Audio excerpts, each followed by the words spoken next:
اس ماہ میں رب کائنات نے اپنی رحمتوں برکتوں کا نزول فرماتا ہے۔ حضرت ذوالفقار گزشتہ جمعۃ المبارک کے موقع پر توبہ استغفار کے حوالے سے گفتگو ہوئی۔ یہ ماہ شعبان المعظم اختیاری کا ماہ ہے۔ اس ماہ میں آنے والے ماہ کے لیے ہم تیاری کرتے ہیں۔ یہ شعبان ہمیں رمضان کی خبر دے رہا ہے۔ یہ شعبان ہمیں رمضان کے لیے تیار کر رہا ہے۔ یہ شعبان ہمیں رمضان کے لیے پاک طاہر کر رہا ہے۔ یہ شعبان ہمیں رمضان کا ایک پیغام دے رہا ہے۔ وہ پیغام کیا دے رہا ہے؟ وہ پیغام یہ دے رہا ہے کہ اے لوگوں، ذرا اپنے آپ کو مضبوط کر لو۔ تم لوگ خدا سے دور ہو چکے، اپنے آپ کو خدا کے قریب کر لو۔ ایک ایسا عظیم بابرکت ماہ آ رہا ہے، تم لوگ اس کی تیاری کرو۔ تم لوگ اپنے آپ کو طاہر کر لو، اور اس ماہ میں رب کائنات کی رحمتیں عروج پر ہوتی ہیں، رب کائنات کی برکتیں عروج پر ہوتی ہیں، رب کائنات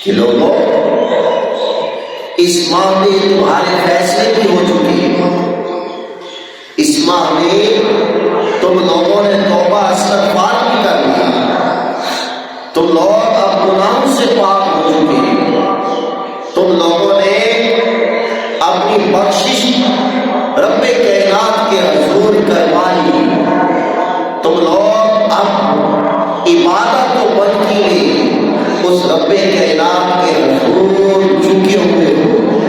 اگلا جو وہاں آ رہا ہے رمضان المبارک کا، تو لوگوں اب میں نے تو تم لوگوں کو پاک کر دیا، اب وہ جو ماہ آ رہا ہے، اب اس ماہ میں رب کی رحمتیں سمیٹ لینا، رب کی برکتوں کو سمیٹ لینا۔ اے شعبان، یہ تو تو نے بتا دیا کہ رب کی رحمتیں سمیٹ لینا، یہ بھی تو نے بتا دیا برکتیں بھی سمیٹ لینا، اور تو نے ہم کو طاہر بھی کرا دیا، تو نے ہمارے اعمال کا فیصلہ بھی کروا دیا، تو نے ہماری توبہ و استغفار بھی کرا دو۔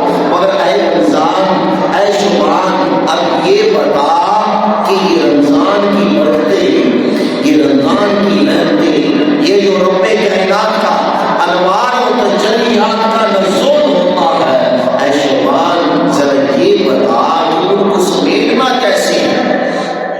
اب شعبان کہتا ہے کہ لوگوں، سمیٹنے کا کوئی طریقہ جو تم لوگوں نے 15 تاریخ کو اپنایا، اے لوگوں، سمیٹنے کا کوئی طریقہ جو تم لوگوں نے اپنے نامہ اعمال میں لکھوائے تھے، اے لوگوں، سمیٹنے کا وہ طریقہ جو تم لوگ اس ماہ کے اندر، شعبان کے اندر، شعبان کے ماہ میں تم لوگوں نے عبادت کی، ریاضتیں کی، تو بس وہاں ایک رات کی، تو اے لوگوں اس ماہ میں مسلسل کرتے رہنا، ایک ماہ تک مسلسل اس رب کائنات کے حضور جھکے رہنا، قیام کرنا، تراویح پڑھنا، روزے رکھنا، توبہ استغفار کرنا، صلاۃ و سلام پڑھنا، درود شریف پڑھنا، قرآن پڑھنا، اس کو ترجمہ تفسیر کے ساتھ پڑھنا،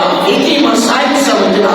اے لوگوں، جب اس ماہ میں تم اس کی طرف توجہ کرو گے تو رب کائنات کو انوار و تجلیات کا رسول فرمایا کہ میں نے تم لوگوں کو تیار کر دیا، اب تم لوگ رمضان کی برکتیں، رمضان کی رحمتیں، اب اس کو سمیٹ لینا۔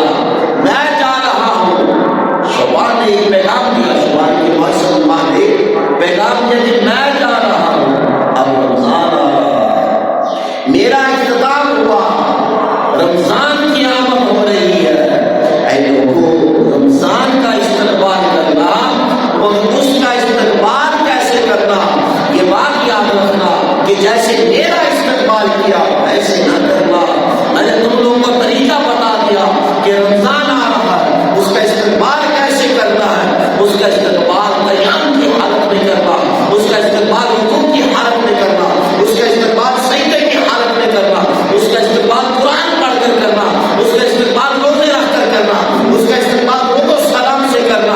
اے لوگوں، ایسا استقبال کرنا، پھر اسی استقبال پر ایک ماہ گزار دینا، اور وہی ایک ماہ جو تم نے اپنی روٹین عادت معمولات بنا لیے تھے، اب اسی ماہ کو اپنی زندگی کے اندر ایسے پیوست کر لینا کہ رب کائنات کا تم پر ہر وقت رحمتوں پر تو برسول رہے۔ فرمایا اس کا استقبال کرنا۔ اب استقبال کیسے کرنا؟ اے لوگوں، یہ شعبان بتا رہا ہے کہ اے لوگوں، 15 کی رات لوگوں نے کیا کیا میرے ساتھ، 15 کی رات کو کیا کیا؟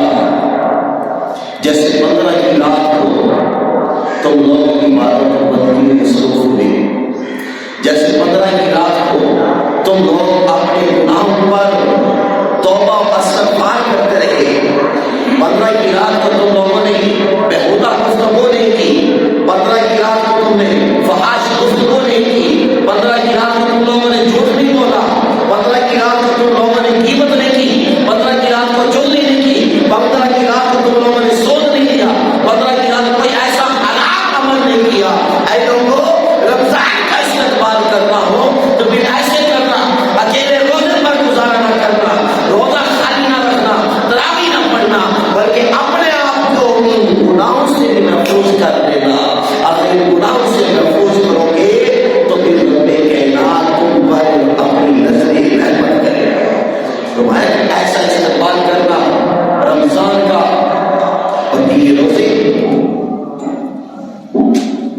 فرض ہوئے ہم پر۔ قرآن مجید میں رب کائنات نے فرمایا یا ایھا الذین آمنوا، اے ایمان والو، کتب علیکم الصیام، کہ میں نے تم پر روزے فرض کی، کما کتب علی الذین من قبلکم، اور تم سے پہلے بھی جیسے تم سے پہلے لوگوں پر روزے فرض کیے تھے ویسے ہی۔ اب یہاں بڑی پیچیدہ بات ہے، اس کو توجہ سے سماعت کیجیے۔ فرمایا کہ میں نے تم لوگوں سے پہلے جو لوگ ہو گزرے ان پر بھی روزے فرض کیے۔ حدیث شمار کیا اب آپ سنتے کہ حضور سید عالم صلی اللہ علیہ وسلم جب آپ مکہ سے ہجرت کر کے مدینہ کی طرف تشریف لائے تو یہودیوں کو دیکھا وہ بھی روزہ رکھتے۔ وہ روزہ کیا تھا؟ ان کے لیے کیا تھا؟ پہلے سے رکھتے تھے، فرض تھا۔ پھر آپ نے فرمایا کہ یہ روزہ رکھنا یہ کوئی نئی بات نہیں، تم لوگوں سے پہلی جو امت تھی وہ بھی روزہ رکھتے ہیں، تم لوگ روزہ رکھ کر کوئی نیا کام نہیں کرتے۔ ہمارے آگے فرمائے لعلکم تتقون، یہ جو تم لوگ کا روزہ رکھنا ہے یہ صرف اور صرف تم لوگوں کو تقویٰ پرہیزگاری والا بنانا ہے، تاکہ تم لوگ متقی پرہیزگار بن جاؤ۔ اور دیکھیے رب کو ہمارے بھوکے رہنے کی ضرورت نہیں ہے، ہم پیاسے رہیں بھوکے رہیں، رب کو ہماری ضرورت نہیں ہے، مگر اگر رب کا جو حاجت ہے ہماری عبادت و بندگی، معاشرہ رب جب میں کہنا ہر چیز سے پاک ہے، رب کی ذات ہر چیز سے پاک ہے، مگر یہ مقصد کیا تھا روزے کا؟ رب کہنا ایسا کیوں کروانا چاہتا تھا؟ عبادت کو بندگی کرنی تھی، اس کو ویسے بھی نہ کیا جا سکتا تھا جیسے ہم 11 ماہ کے اندر کرتے ہیں، مگر رمضان کے اندر آ کر روزے رکھنے کا حکم کیوں دیا؟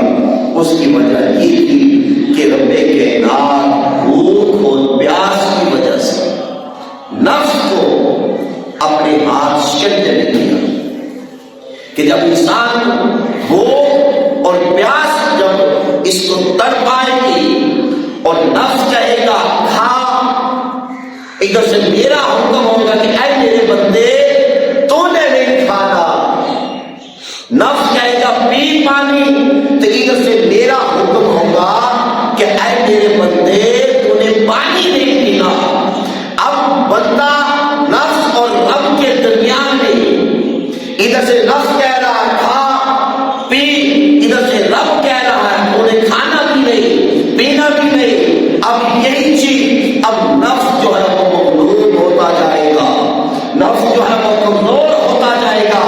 اب نفس دیکھے گا کہ یہ بندہ اپنے رب کی مان رہا ہے، میری نہیں مان رہا۔ اب رب دیکھے گا، رب خوشی میں، خوشی کے اندر رب جھومے گا، رب کہے گا دیکھو میرا کیسا بندہ ہے، اپنے نفس کی بات نہیں سن رہا، اپنا اس کا نفس اس کو بھوک کے لیے کہہ رہا ہے، کھانے کے لیے کہہ رہا ہے، پینے کے لیے کہہ رہا ہے، اس کو تڑپا رہا ہے، مگر میرا بندہ کیسا ہے؟ میرا بندہ میرے حکم کے تابع ہے، میرا بندہ میری بات مان رہا ہے، میرا بندہ میری اطاعت میں ہے۔ رب کہہ رہا ہے لعلکم تتقون، اے میرے بندے جا، میں تو نے روزہ رکھا، پیاس میں جائی، آپ کھانا نہیں کھایا، نفس کے شکنجے میں نہیں آیا، اب میں تجھے مقام دے رہا ہوں۔ فرمایا لعلکم تتقون، میں نے تمہیں متقی پرہیزگار بنا دیا۔ اب بھی دیکھیں حضور سید عالم صلی اللہ علیہ وسلم نے فرمایا اب روزہ خالی روزہ رکھنا بھوک پیاس کا نام نہیں، ہم روزہ رکھ لیتے ہیں مگر روزہ رکھ کر اب اسی کے ساتھ ہی ہم جھوٹ بھی بول رہے ہیں زبان سے، اسی زبان سے ہم گال گلوچ بھی کر رہے ہیں، اسی زبان سے ہم برائی بھی بیان کر رہے ہیں، اسی زبان سے ہم چغلی بھی کر رہے ہیں، اسی زبان سے ہم غیبت بھی کر رہے ہیں، اور اسی زبان سے ہم ایسے ایسے کام کر رہے ہیں، اور ادھر سے ہم نے روزہ رکھا ہوا ہے۔ شمار نے یہی پیغام دیا کہ لوگوں نہیں ایسے روزہ نہیں رکھنا، رمضان کا استقبال ایسے نہیں کرنا۔ حضور سید عالم صلی اللہ علیہ وسلم نے فرمایا کہ اگر لوگ روزہ بھی رکھیں مگر ساتھ یہ کام بھی نہ چھوڑے، اسی زبان سے جھوٹ بول رہا ہے، اسی زبان سے برائی کر رہا ہے، اسی زبان سے چغلی کر رہا ہے، اسی زبان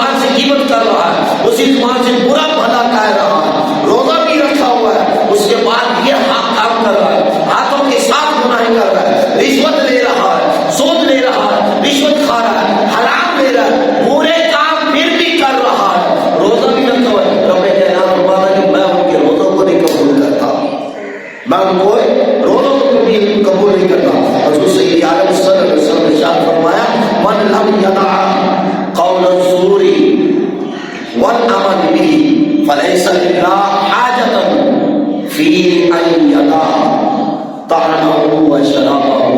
اے لوگوں سنو، تم لوگوں نے جس نے بھی روزہ رکھنے کے باوجود اگر یہ برے کام نہ چھوڑے، یہ برے کام اگر تم لوگوں نے نہ چھوڑے تو پھر اللہ کو اس کے بھوکے پیاسے رہنے کی کوئی حاجت نہیں۔ تم لوگ بھوکے پیاسے رہ رہے ہو تو رب کائنات کو تمہاری بھوکے پیاسے رہنے کی کوئی حاجت نہیں۔ اگر تم لوگوں نے یہ برے کام نہ چھوڑے تو شبان نے بھی یہ پیغام دیا کہ لوگوں رمضان آ رہا ہے تو رمضان میں اس کا استقبال کرنا، مگر کیسے؟ میں نے تم لوگوں کو مطالب کیا خالی روزے پر اکتفا نہ کرنا بلکہ ساتھ برے کاموں کو بھی چھوڑنا ہوگا۔ اور حضرت علی رضی اللہ تعالیٰ عنہ آپ ارشاد فرماتے ہیں ان الصیام لیس منی من الطعام والشراب ولکن من الکرم والماکر۔ فرمایا روزہ صرف کھانے پینے سے بعد رہنے کا نام ہے، یعنی اب کھانا پینا چھوڑ دیا تو روزہ۔ فرمایا روزہ کھانے پینے سے بعد رہنے کا نام نہیں ہے، بلکہ فرمایا روزہ گناہوں کو چھوڑ دینے کا نام روزہ ہے۔ یہ روزہ ہے۔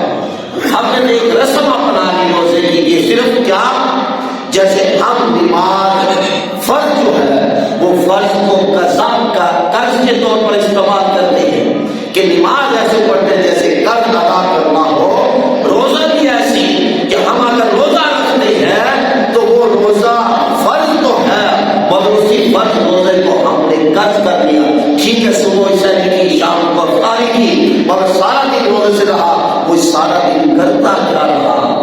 کیا اس نے اپنی زبان سے سچ بولا؟ کیا اس نے اپنی زبان سے کسی کی غیبت نہیں کی؟ کیا کسی کی چغلی تو نہیں کی؟ کیا کسی کے ساتھ برا تو نہیں کیا؟ کیا کسی کو گالی نہیں دی؟ کیا ان ہاتھوں کے ساتھ رشوت تو نہیں لی؟ کیا ان ہاتھوں کے ساتھ سود تو نہیں کیا؟ کیا ان ہاتھوں کے ساتھ سود تو نہیں کیا؟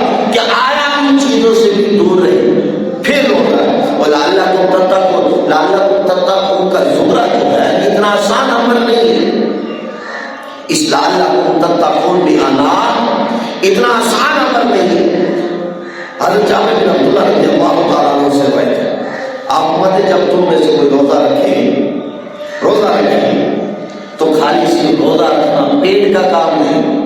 حضرت محمد حضور صلی اللہ علیہ وسلم فرمایا کہ جب تم میں سے کوئی روزہ رکھے تو پھر کیا کرے؟ کان، آنکھ اور زبان، فرمایا کہ ان کا بھی روزہ رکھے۔ کان، آنکھ اور زبان ان کا بھی روزہ رکھے کہ ان کو بھی گناہوں سے بچائے۔ کان سے کسی کی برائی نہ سنے، کان سے کسی کی غیبت نہ سنے، کان سے کسی کی چغلی نہ سنے، اور آنکھ سے غیر محرم کو نہ دیکھے، آنکھ سے بے حیائی والے کام نہ دیکھے، آنکھ سے فحش کام نہ دیکھے۔ اور آج کل یہ سرعام ہو رہا ہے سب سے بڑی چیز، اور جس نے آ کر انسان کا بیڑا دھویا، جس نے آ کر نوجوان طبقے کا بیڑا دھویا، وہ آج ہمارے پاس ایک موبائل کی صورت آ چکی ہے، اینڈرائڈ ٹچ موبائل کی صورت آ چکی ہے۔ وہ ایسی صورت کہ روزہ رکھا ہوا ہے اور اسی روزہ رکھنے کے بعد پھر بھی موبائل استعمال کیا جا رہا ہے، اسی موبائل میں فحاشی ہے، اسی موبائل میں سراسر گناہ ہے۔ اور گناہ کیسے؟ ادھر سے روزہ بھی رکھا ہوا ہے، اسی نظر کے ساتھ بے حیائی تصویریں بھی دیکھ رہا ہے، اسی نظر کے ساتھ گانے بھی سن رہا ہے، اسی نظر کے ساتھ فلمیں بھی دیکھ رہا ہے۔ اور یہ کیسا روزہ ہے؟ اگر یہ روزہ ہے تو پھر لعلکم تتقون کے زمرے میں نہیں آتا۔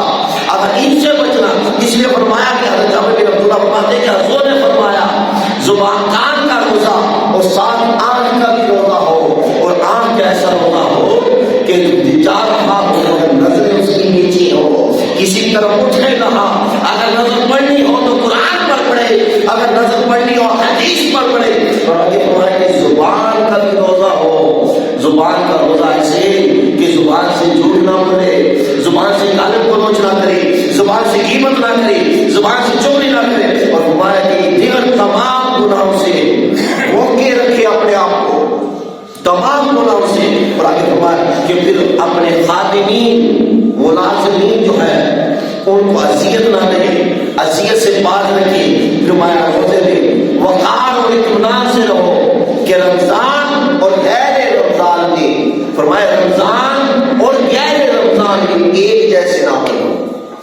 یہ نہ صورتحال ہو کہ رمضان میں ہم حاجی ثناءاللہ بن جائیں اور غیر رمضان میں پھر وہی باتیں اوڑھ لیں جس سے ہم نے توبہ کی تھی.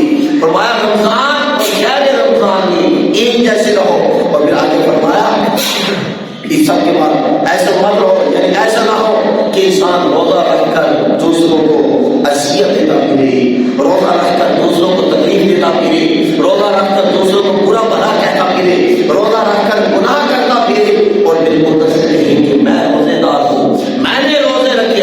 رب کائنات کو اسی تمہاری کوئی حاجت نہیں. پھر آگے فرمایا کہ روزے رکھنے دے. اب رمضان آ رہا ہے کہ روزہ رکھنے کے لیے بہانے تلاش کرتے ہیں کہ کسی نہ کسی طریقے سے روزے کی جان چھوٹ جائے، کسی نہ کسی طریقے سے روزہ نہ رکھے تو اس کی کیا صورت. اور یہ ماہ اتنا عظیم و برکت والا ماہ ہے کہ یہ ماہ، اس ماہ کے اندر رب کائنات کی رحمت آسمان دنیا پر آتی ہے. دن ہو رات یکم رمضان سے لے کر یکم شوال تک رب کائنات کی رحمت آسمان دنیا پر آ کر ندا دیتی رہتی. اور پھر اگلی بات یہ کہ اس کے ساتھ جو معاملات بندے کے ساتھ رب کائنات پہلی رات کرتا ہے، دوسری رات اس سے ڈبل ہو جاتا ہے، تیسری رات آتی ہے پھر اس سے ڈبل ہو جاتا ہے. ایسے بڑھتے بڑھتے جب 30 راتیں آتی ہیں، جو 30 راتوں کے اندر رب کائنات اپنے بندوں کے ساتھ جو معاملات کر چکا ہوا ہے، انوار و تجلیات کا رسول کر چکا ہے، اب 30 کی رات کو اس سے بھی ڈبل رب کائنات میں معاملہ کر دیتا ہے. وہ کیسے؟ وہ اس بنا پر کہ جو انہوں نے محنتیں کی، جو انہوں نے رب کائنات کی اطاعت و بندگی کی، رب کائنات اس کی بدولت انہیں انعام عطا فرماتا ہے. فرمایا کیا کہ روزہ، حضور سید عالم صلی اللہ علیہ وسلم نے فرمایا کہ لوگ تب بہانے تلاش کرتے ہیں کہ روزہ رکھیں گے بیمار ہو جائے گی، روزہ رکھیں گے تو بیماری لگ جائے گی، روزہ رکھیں گے تو کام نہیں ہوگا، روزہ رکھیں گے سفر نہیں ہوگا، روزہ رکھیں گے تو فلاں ایسا نہیں. حلیت تلاش کرتے، بہانے تلاش کرتے. تو حضور سید عالم صلی اللہ علیہ وسلم نے فرمایا کہ ایسا ہرگز نہ کرو. روزہ جو ہے وہ حقیقت میں روزہ تمہیں صحت دیتا ہے، روزہ تمہیں صحت دیتا ہے. روزہ رکھو، روزے سے تم لوگ صحت مند ہوں گے، نفس مغلوب ہو جائے گا. رب کائنات کی روحانیت کا نزول تم پر جب ہوگا تو انسان بیمار بھی صحت مند ہو جائے گا. فرمائے کہ روزہ رکھو، روزے سے رب کائنات اپنے بندے کو صحت عطا کرتا. پھر حضرت ابو ہریرہ رضی اللہ تعالیٰ عنہ آپ فرماتے ہیں کہ جب رمضان آتا ہے، رمضان تو رب کائنات اپنی رحمتوں کے دروازے کھول دیتا ہے. یکم رمضان کو جنت کے دروازے کھول دیتا ہے، جہنم کے دروازوں کو بند کر دیتا ہے، اور یہاں تک شیاطین کو زنجیروں میں زدر کر پہاڑوں میں گرا دیا جاتا ہے. اور یہ بخاری شریف کی حدیث سے مان کر روایت خالی استقبال بھی کرنا ہے، خودوں سے نہیں کرنا، نوافل سے بھی نہیں کرنا، بلکہ ہاں اگر استقبال کرنا رمضان کا پھر اس طرح کرنا کہ اپنے دل کی مصروفیات میں، دل کے معاملات میں قرآن پڑھنا، فقہی مسائل جاننا، روزے کے مسائل جاننا، تراویح کے حوالے سے مسائل جاننا، اعتکاف کے حوالے سے مسائل جاننا، کہ اپنے آپ کو اس ماہ کے اندر ایسے مصروف رکھنا کہ قرآن سے فارغ ہوئے حدیث کی طرف آگے، حدیث سے فارغ ہوئے فقہ کی طرف آگے، فقہ کی مسائل سے فارغ ہوئے نماز کی طرف آگے، نماز سے فارغ ہوئے نوافل کی طرف. فرمایا کہ اپنے آپ کو مصروف رکھنا مسائل. حضرت ابو ہریرہ رضی اللہ تعالیٰ عنہ کہتے ہیں کہ جب کوئی شخص، کوئی بندہ روزے دار اگر بھول کر کھا پی لیتا، فرمایا کہ وہ اپنا روزہ ضائع نہ کرے. اب دیکھیے یہ بڑا عجیب سادہ سا سوال ہے کہ الٹی آ جاتی ہے روزے کے دوران. اب کیا کیا جائے؟ کیا روزہ رہا یا ختم؟ اکثر آپ ہم میں سے نہیں جانتے وہ صرف کس چیز کی کمی پیشی ہے، صرف اور صرف مسائل جاننے کی کمی پیشی ہے. ہم نے اس مسائل کی طرف توجہ نہیں کی. رمضان آیا بس صرف صبح سحری کی یا افطاری کی یا عشاء کی نماز تراویح پڑھ کر سو گئے، ایسا ہرگز نہیں. رمضان یہ سبق نہیں دیتا، رمضان یہ پیغام نہیں دیتا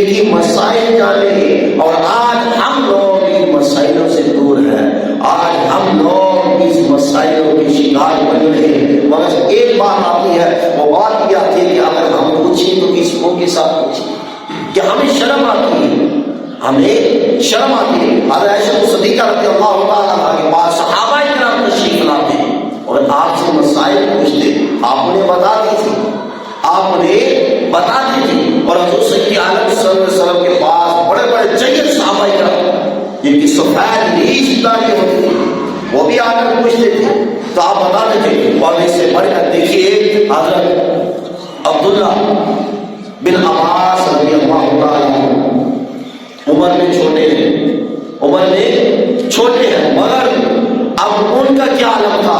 حضرت عمر فاروق رضی اللہ تعالیٰ عنہ جب بھی آپ بیٹھتے اپنے دور خلافت میں، حضرت عبداللہ بن عباس کو اپنے پاس بٹھاتے۔ اب صحابہ کرام نے سوال کیا کہ امیر المومنین کی کیا بات ہے، بڑے بڑے جلیل صحابہ کرام سفید ریش داڑھیوں والے پیچھے بیٹھے ہوتے اور حضرت عبداللہ بن عباس کو آپ آگے بٹھا لیتے۔ آپ نے فرمایا سورۃ نصر پڑھی، اذا جاء نصر اللہ والفتح، فرمایا کہ اس کا ترجمہ بیان کریں، اس کا کیا معنی ہے۔ اب لوگوں نے کہا کہ رب کائنات نے اس کی نصرت و فتح کی بشارت دی۔ اب یہی آیات آپ نے حضرت عبداللہ بن عباس کو حکم دیا، فرمایا کہ اب آپ بتائیں اس کا کیا حکم ہے۔ آپ نے فرمایا کہ اس آیات میں حکم یہ ہے کہ رب کائنات نے حضور سید عالم صلی اللہ علیہ وسلم کو اپنے پاس بلانے کا حکم دیا، اپنے پاس بلانے کا حکم دیا۔ تو حضرت عمر فاروق نے فرمایا بس یہی وجہ ہے کہ جس بنا پر حضرت عبداللہ بن عباس کو اپنے پاس بٹھاتا ہوں۔ یہ جو تفسیر حضرت عبداللہ بن عباس مفسر تھے، بہت بڑے مفکر تھے، اور ہر مسئلے کا حل ان کے پاس ہوتا تھا۔ پھر ہماری اس لیے اب روزوں میں خالی روزے پر اکتفا نہ کرنا بلکہ مسائل بھی جاننا۔ اور پھر حضرت سعد بن سعد رضی اللہ تعالیٰ آپ فرماتے ہیں کہ حضور سید عالم صلی اللہ علیہ وسلم نے فرمایا فی الجنت ثمانیۃ ابواب، کہ جنت کے 8 دروازے ہیں، جنت کے 8 دروازے ہیں۔ فرمایا یہ وسع الریان لا يدخل الا صائمون، ان 8 دروازوں میں سے ایک باب ریان ہے، اور وہ دروازہ صرف اور صرف روزہ داروں کے لیے ہے۔ اس دروازے سے صرف روزہ دار ہی گزرے گی، اس دروازے سے صرف روزہ داروں کو ہی آواز دی جائے گی۔ اور فرمایا کہ روزے کی جزا جو ہے، حضرت ابو ہریرہ رضی اللہ تعالیٰ عنہ فرماتے ہیں حضور سید عالم صلی اللہ علیہ وسلم نے فرمایا من صام رمضان ایمانا واحتسابا، کہ جن لوگوں نے رمضان کو پایا کس نیت کے ساتھ، ایمان کے ساتھ اور ثواب کے ساتھ، غفر لہ ما تقدم من ذنبہ، تو رب کائنات اس کے گزشتہ گناہوں کو بخش دیتا ہے۔ ایمان کے ساتھ رمضان کو پایا، ایمان اور ثواب کی نیت سے، ثواب کی نیت سے رب کائنات اس کی گناہوں کو بخش دیتا۔ اور تمہارے ایمان کے ساتھ ثواب کی خاطر رمضان کے روزے رکھے اور اس کے رب کائنات گناہوں کو معاف فرماتا۔ اور پھر حضور سید عالم صلی اللہ علیہ وسلم نے آپ نے اپنے صحابہ کرام کو بشارت دی، اپنے اصحاب کو فرمایا کہ تمہارے پاس رمضان مبارک آ رہا ہے، تمہارے پاس رمضان آ رہا ہے، اور یہ ایک ایسا ماہ ہے کہ اس ماہ کے اندر اللہ تعالیٰ نے تم پر روزے فرض کیے، تمہارے اس ماہ میں آسمان کے دروازے کھول دیے جاتے ہیں، جنت کے دروازے کھول دیے جاتے ہیں، جہنم کے دروازوں کو بند کر دیا جاتا ہے، پھر وہ دروازے بند ہی رہتے ہیں، پھر شیاطین اور شریر جن کو ان کو باندھ کر جنات کو پہاڑوں میں گرا دیا جاتا ہے۔ پھر اس ماہ میں ایک ایسی عظیم رات آتی ہے، برکت والی رات آتی ہے جو 70,000 راتوں سے بھی افضل ہوتی ہے۔ فرمایا کہ اس رات رب کائنات اپنے بندوں کی بخشش فرماتا ہے۔ پھر فرمایا کہ اس رات، اس ماہ میں جو بھی پائے اس کو ثواب اور ایمان کی حالت میں، ثواب کی حالت میں جو بھی اس ماہ کو پائے وہ یہ کام کرے تو رب کائنات انہیں کبھی محروم نہیں کرتا، اور رب کی بارگاہ سے جو بھی مانگتا ہے تو رب کائنات اپنے بندے کو عطا کرتا ہے۔ پھر حضور سید عالم صلی اللہ علیہ وسلم نے فرمایا کہ اللہ فرماتا ہے کہ آدمی کا ہر عمل اس کی ذات کے لیے ہے۔ آدمی کوئی بھی عمل کرتا ہے اور صرف وہ عمل صرف اور صرف ذات کے لیے ہے کہ مگر روزہ ایک ایسا عمل ہے وہ صرف اور صرف میرے لیے ہے، اور اس کا اجر جو ہوتا ہے جزا وہ میں خود رب عطا کرتا ہوں اپنے بندے کو۔ اور وہ کیا؟ بس اسے عالم صلی اللہ علیہ وسلم فرمائے کہ وہ رب کائنات اپنے بندے کو دو خوشخبریاں سناتا ہے، دو خوشخبریاں، کس کو؟ روزہ رکھنے والے کو دو خوشخبریاں سناتا ہے۔ اور میری خوشخبری کیا ہے کہ افطار کے وقت جب افطاری کرتا ہے اس وقت طرح طرح کے کھانوں کو دیکھتا ہے، اور خدا کی قسم کبھی تجربہ کی آپ نے زندگیاں گزاری، رمضان برکتوں والا رحمتوں والا ایسا مہینہ ہے، کوئی غریب سے غریب آدمی بھی ہو جب رمضان آتا ہے افطاری کا وقت ہوتا ہے، اس افطاری کے لمحے اس کے سامنے ایک قسم کا کھانا کبھی دیکھا آپ نے کبھی اپنے سامنے ایک قسم کا کھانا، غیر رمضان میں تو ہوتا ہے کہ ایک قسم کا کھانا جب کھا لیا، مگر رمضان کی یہ برکت ہے کہ جب بندہ روزہ رکھتا ہے تو افطاری کے اس وقت اس کے سامنے ایک نہیں کئی قسم کے کھانے رکھے ہوتے ہیں۔ یہ رب کی رحمت اور برکت اس پر اپنے بندے پر ہوتی ہے، اور پھر اسی خوشی میں اور دل اس کا جب افطار کا وقت ہوتا ہے تو دل اس کا خوشی کا عالم یہ ہوتا ہے کہ دیکھتا ہے کہ میرے سامنے ایک نہیں 10 کھانے رکھے ہیں، اب ان 10 میں سے کھاؤں کیا؟ کہ رب کائنات کی رحمت برکت اور صبر اتنا ہوتا ہے وہ 10 کو نہیں بلکہ ان میں صرف ایک ہی کھاتا ہے، مگر دسترخوان پر 10 قسم کا کھانا موجود ہوتا ہے۔ تمہاری پہلی خوشی افطار کے وقت، اور دوسری خوشی جو روزہ دار کے لیے ہے وہ اس کا رب کائنات کا دیدار کرنا۔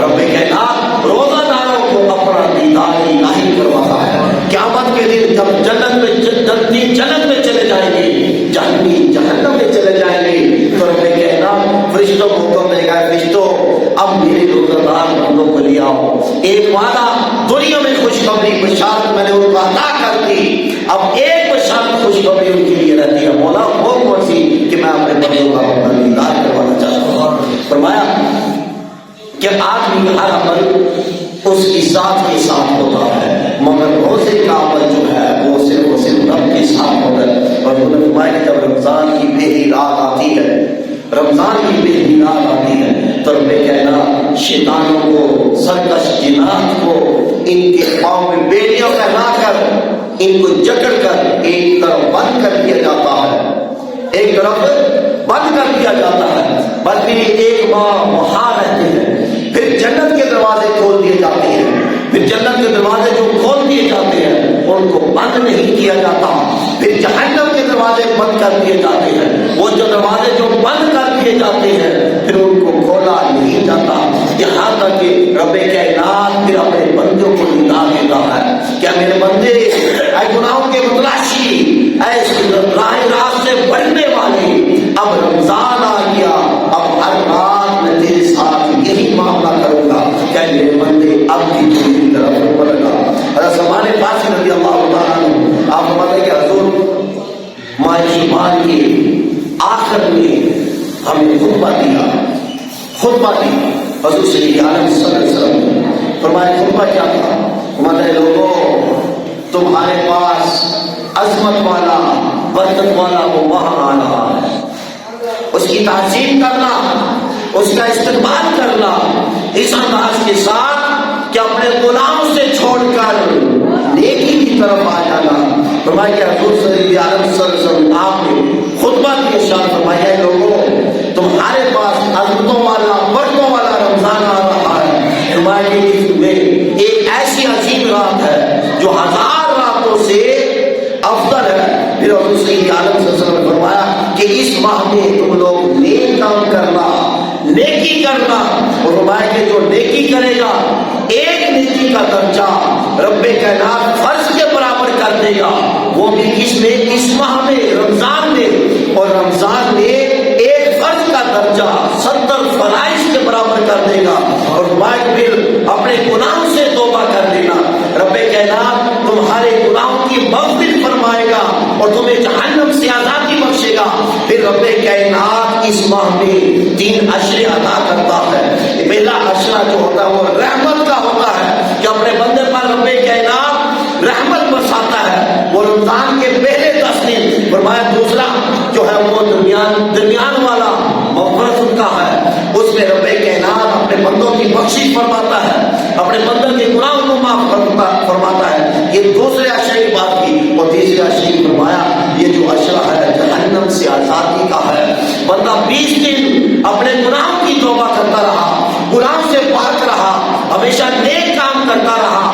اب تیسرا اشرا جو ہے وہ جہنم سے آزادی کا ہے۔ فرمایا کہ وہ جہنم سے آزادی کا ہے جب اپنے رب کائنات کی بارگاہ سے جہنم سے آزادی کی پناہ مانگتا ہے تو رب کائنات اپنے بندے کو جہنم سے آزادی فرماتا ہے۔ پھر فرمایا کہ جو لوگ روزہ رکھیں اور یا کسی کو روزہ افطار کرائے تو فرمایا اس کے لیے بھی اتنا اجر ہے جتنا روزہ رکھنے والے کے لیے ہے۔ حضرت سلمان فارسی کہتے ہیں یا رسول اللہ صلی اللہ علیہ وسلم کیا کسی کے پاس اس کی اتنی استطاعت نہ ہو، روزہ افطار کرانے کی استطاعت نہ ہو تو پھر وہ کیا کرے؟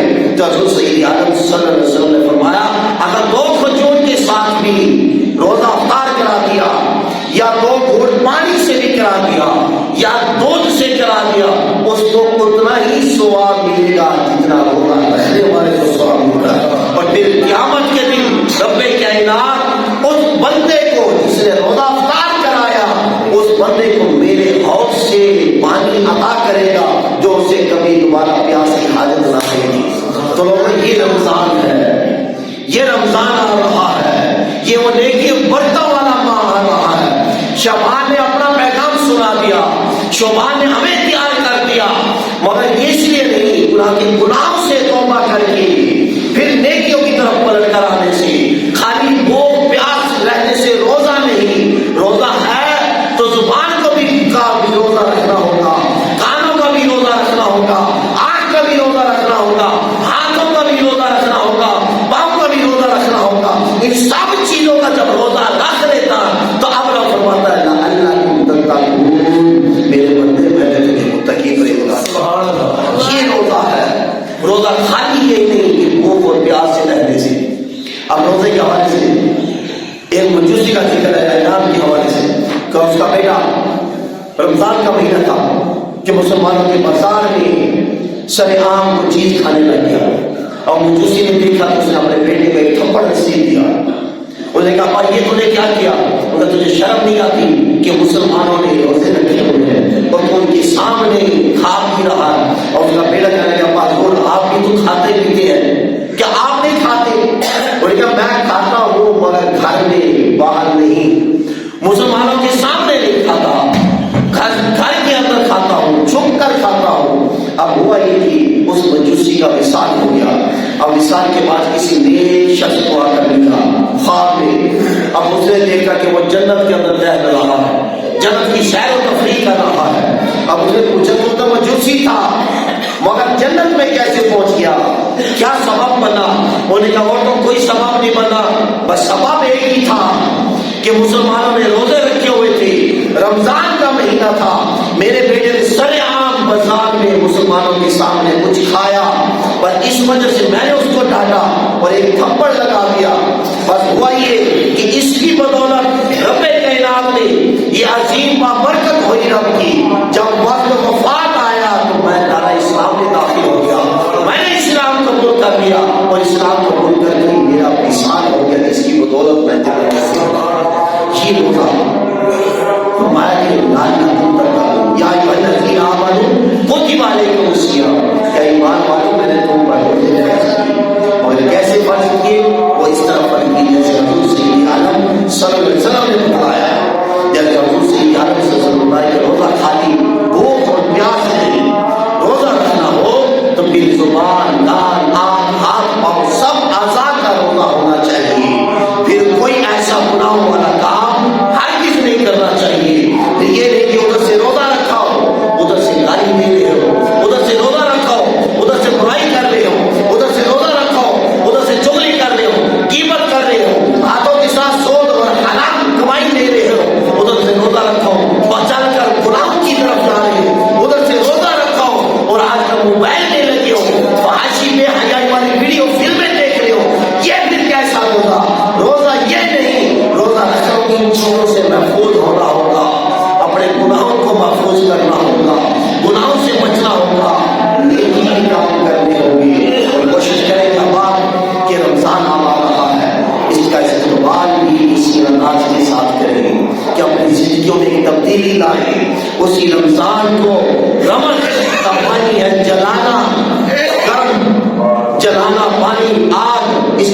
جلانا، اور یہ رمضان ہمارے گناہوں کو جلا دیتا ہے، رمضان ہمارے گناہوں کو معاف کر دیتا ہے۔ بس ہم نے کیا کرنا ہے؟ ہم نے گناہوں سے بچ کر نیکی ہی کام کرنے ہیں، ہم نے گناہوں سے بچ کر وہ کام کرنے جو اللہ اس کے رسول صلی اللہ علیہ وسلم نے ہمیں حکم دیا ہے۔ کوشش کریں کہ اس رمضان میں جتنا زیادہ ہو سکے قیام کریں، قرآن پڑھیں، قرآن سنیں، تلاوت قرآن سنیں۔ اور سننے کا مقصد کیا ہے؟ کہ سننے والے کو قرآن کو سمجھ آئے کہ رب کائنات میں قرآن کیا کہہ رہا ہے، رب نے کیا حکم دیا ہے۔